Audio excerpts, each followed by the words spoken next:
Y'all, I woke up on June 27th, 2022.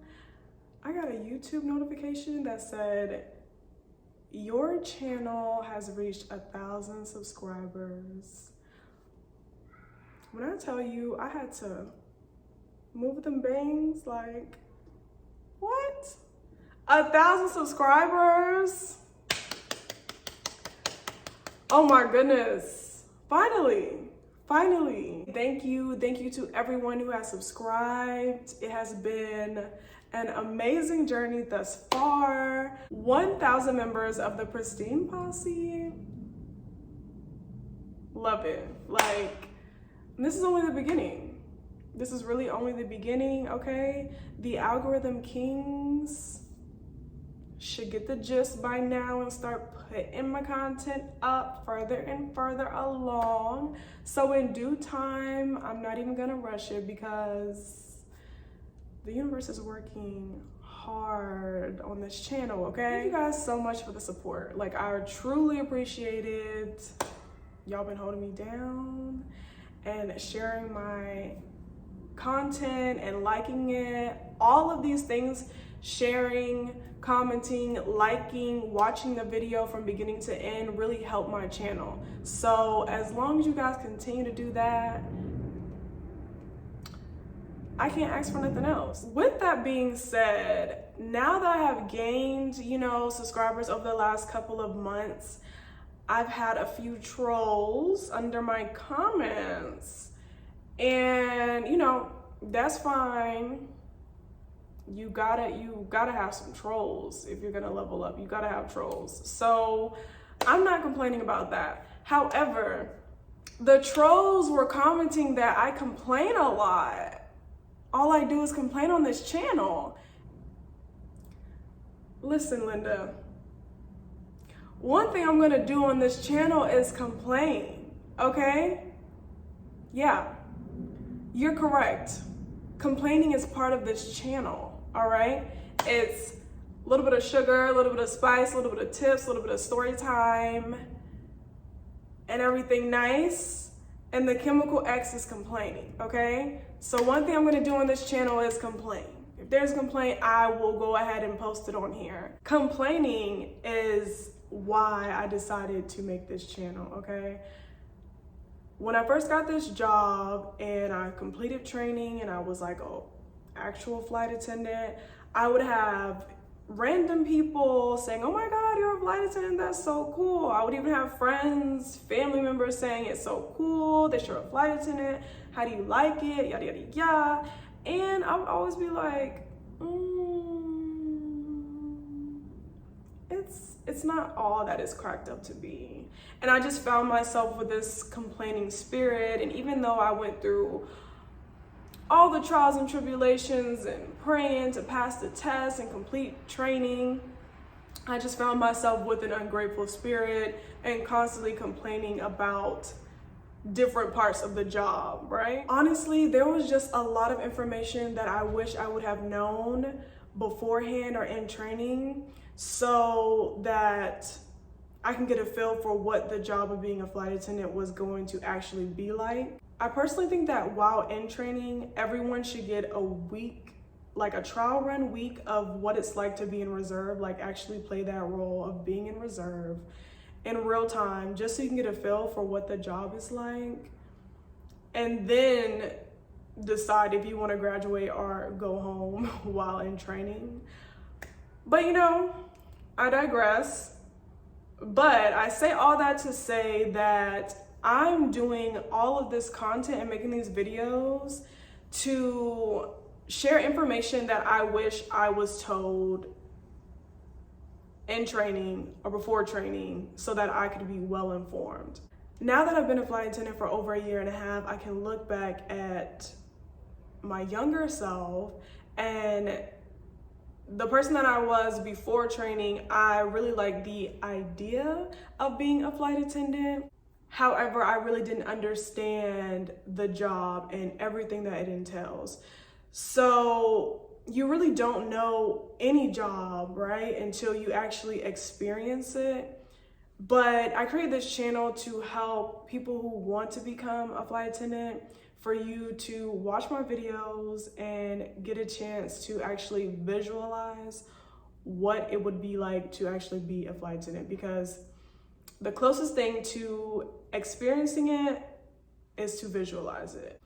So I wanted to provide this channel to provide the real inside scoop of the flight attendant life, the not so glamorous side, as well as the reality of being a flight attendant. So you're able to really visualize what you may or may not want to get into.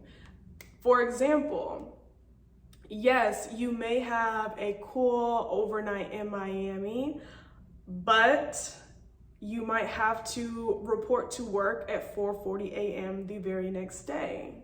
Also visualize being on reserve from 4 a.m. to 4 p.m. and getting called at 4:05 a.m.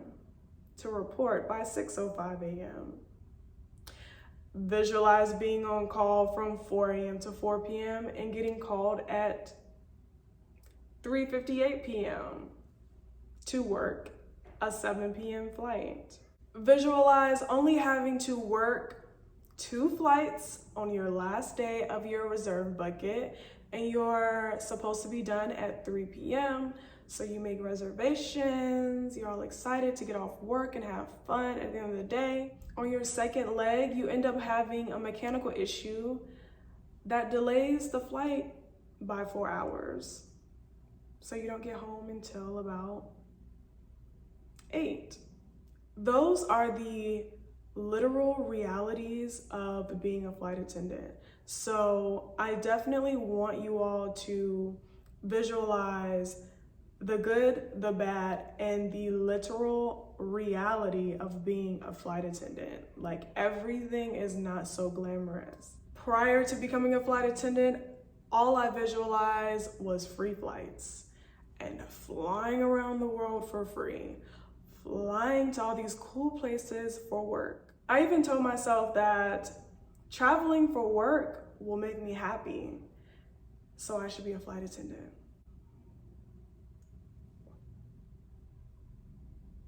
Yeah. Quick side note, let me tell you something about those free flights.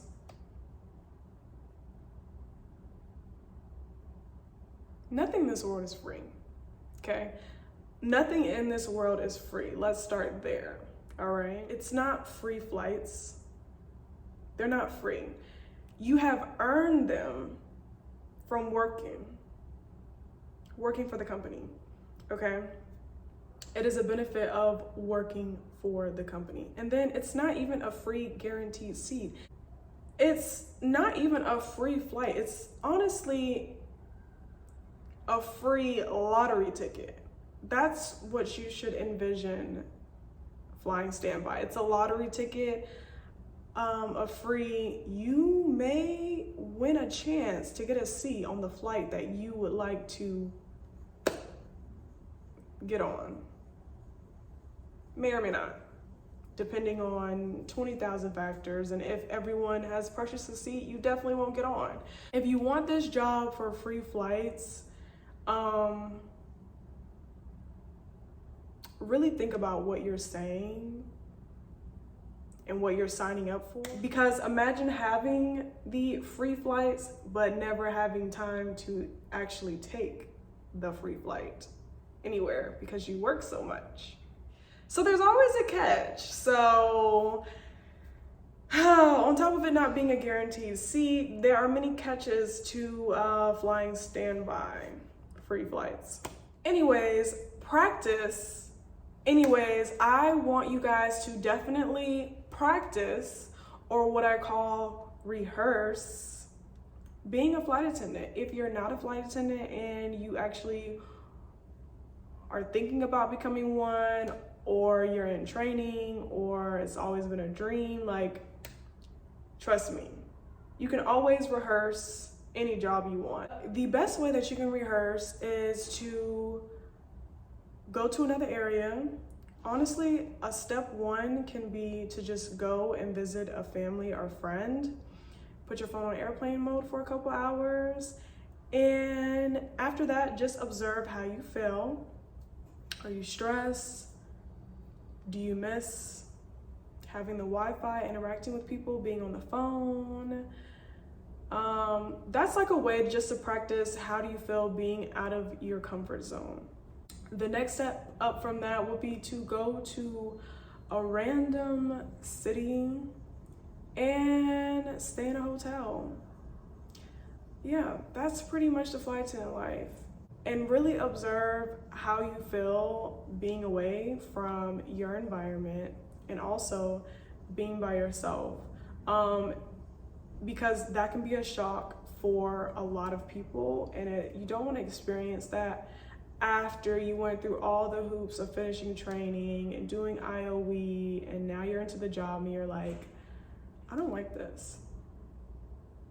I don't like this at all. So definitely rehearse. Rehearsals are so important because I have seen my other friends who are flight attendants who are like in relationships, and the job has put a strain on their relationship. So you might have to go back to the drawing board and figure out another job that may work for you that allows you to travel.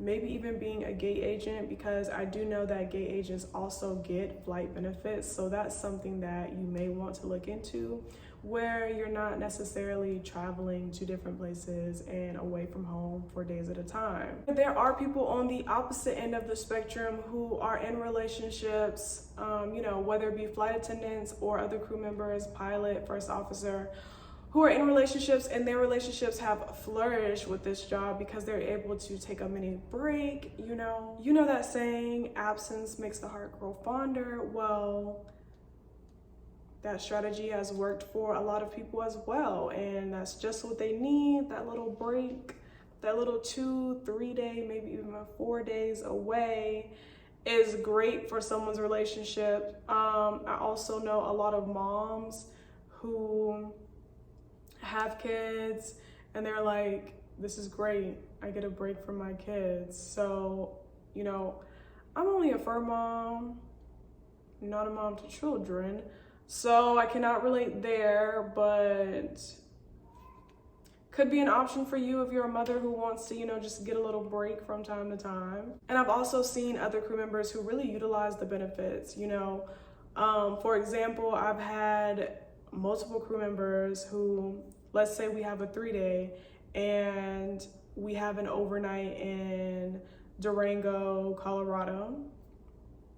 They will have their significant other fly a standby flight on the flight that we're working to overnight in Durango, and then their significant other, of course, gets on the flight.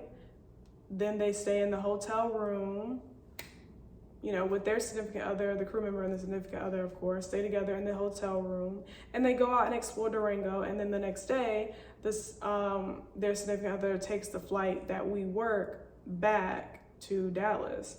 So that's a perfect way to, work the system. So in that instance, that couple was able to not only have a free flight, but also the hotel was paid by the company, and they were able to go out and explore.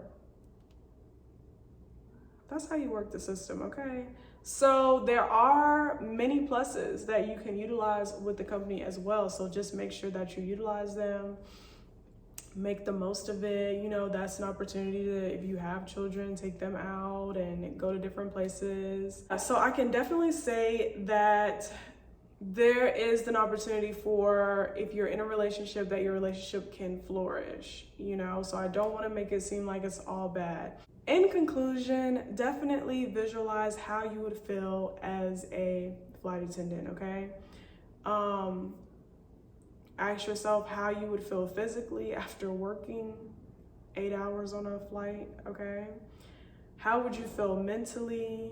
How would the people in your life adjust to your new lifestyle? Because, honey, it is not just about free flights, okay? It's not. Anyways, I definitely look forward to expanding my channel and talking about other topics, definitely doing some more vlogs, but feel free to let me know in the comments what you would like to see or what you would like to see more of. However, I hope that my content has definitely provided a clear vision of what the flight attendant life entails, and my tips have really helped you, because of course these are all things that I wish I would have known or somebody would have told me, so that my journey was, you know, a little smoother than it was.